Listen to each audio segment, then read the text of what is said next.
சம்பாதிக்கிற காசை டெய்லி வேலைக்கு போகிறீங்கல்ல, சம்பாதிக்கும் போதே வயசு இருக்கும் போதே சம்பாதிக்கிற காசை சேர்த்திவி. எப்படிக்கா சேர்த்துறது? நான் சம்பாதிக்கிறது ஒரு நாளைக்கு 500 தான்.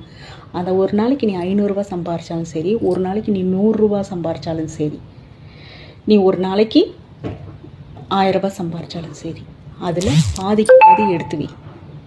உனக்கு ஒரு 1000 தான் உனக்கு சம்பளம் அப்படின்னு நினச்சின்னா, உனக்கு 500 தான் சம்பளம் நினச்சி அந்த 500 எடுத்துவி. அப்போ தான் ஒரு சொட்டு தண்ணி தான் ஒரு குளமே நிறையும். அந்த மாதிரி தான் இப்போது நம்ம ஒரு இடத்துல வேலைக்கு போகிறோம், நம்மளுக்கு பிஎஃப்ன்ற பேரில் காசை பிடிக்கிறாங்க. அது எவ்வளோ பிடிக்கிறான்? நான் 10,000 12,000 பிடிக்கிறாங்க? இல்லை, கொஞ்சம் கொஞ்சமாக தான் பிடிக்கிறாங்க. உன்னோட வேலையை உனக்கு வர சம்பளத்தை தகுந்த மாதிரி 250 ரூபாயா 500 ரூபாயா தான் மாதம் அவங்க எடுத்து வைக்கிறாங்க. அந்த ஒரு வருஷம் ஆனதுக்கப்புறம் நீ ஒரு தொகை எடுக்கிற பற்றியா? எவ்வளோ எடுக்கிற? 50,000, 25,000, 40,000, 10,000, 12,000 எடுக்கிறல்ல.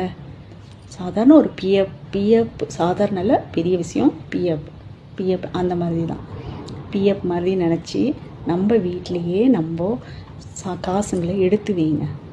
5 ரூபா ஒரு நாளைக்கு 5 ரூபா எடுத்து வை, ஒரு நாளைக்கு 10 ரூபா எடுத்து வை, ஒரு நாளைக்கு 25 ரூபா எடுத்து வை.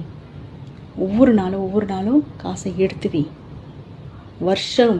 ஒரு வருஷம் ஆனதுக்கப்புறம் அந்த காசை எடுத்துப்பார், எவ்வளோ காசு சேர்ந்துருக்குதுன்னு. வீண் செலவு பண்ணாதீங்க. கை கால் பலம் இருக்கும் போது தான் நம்மளால் சேமிப்பு பண்ண முடியும். அப்புறமா நம்ம ஒன்றுமே பண்ணலைன்னா நம்ம கை காலுக்கெல்லாம் நம்மளுக்கு வயசாகிட்டு போகுது. நம்மளுக்கு வயசாக போகும்போது நம்மளால் சம்பாதிக்க முடியாது. அப்போது நீ 5 ரூபா கொடு, நீ 10 ரூபா கொடு, நம்ம கையேந்திட்டு தான் போவோம்.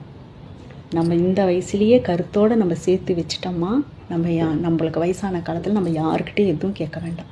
நம்ம காசை வச்சு நம்ம சாப்பிட்லாம், நம்ம கூட இருக்கிறவங்களுக்கு நம்ம கொடுக்கலாம், நம்ம பிள்ளை குட்டிங்களுக்கு நம்ம கொடுக்கலாம். வாழ்கிறோம், கௌரவமாக வாழுங்க. ஆனால் சேமிப்பு தான் ரொம்ப முக்கியம். கண்டிப்பாக டெய்லியும் 5 10 சேர்த்தி வைங்க. அது போதும்.